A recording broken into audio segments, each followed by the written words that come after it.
Hello everyone, welcome to my channel. Today I'm so excited to share one of my favorite dishes with you. There's something simple that you can make right at home, even if you don't have a charcoal grill. It's grilled pork neck, a popular Thai dish that usually enjoyed with nam tim chao, a dipping sauce that's packing with both flavors. First, I'm going to rinse the pork with salt to get rid of any unwanted smell. Today I want to practice speaking in English a bit, and I'm sorry in advance if I mispronounce anything or change the meaning by mistake. Next, I slide the thick pieces of pork a bit thinner, so they're cooked more easily.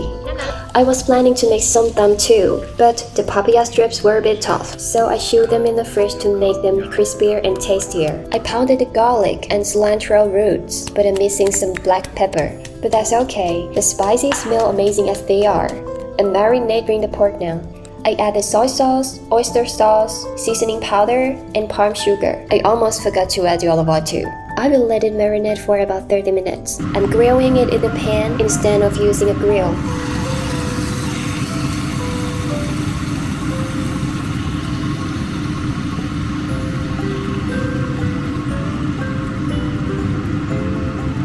While waiting for the pork to cook, let's make the nam tim chao dipping sauce. I'm using lime, seasoning sauce, chili flakes, toasted rice for extra aroma, seasoning powder, fish sauce, and topping it off with some cilantro. And that's it, our sauce is already. It smells so good and tastes amazing, even better when paired with sticky rice. Thank you for watching, I hope you enjoyed this recipe and give it a try at home. Don't forget to like, subscribe, and let me know in the comment how it turned out. See you in the next video.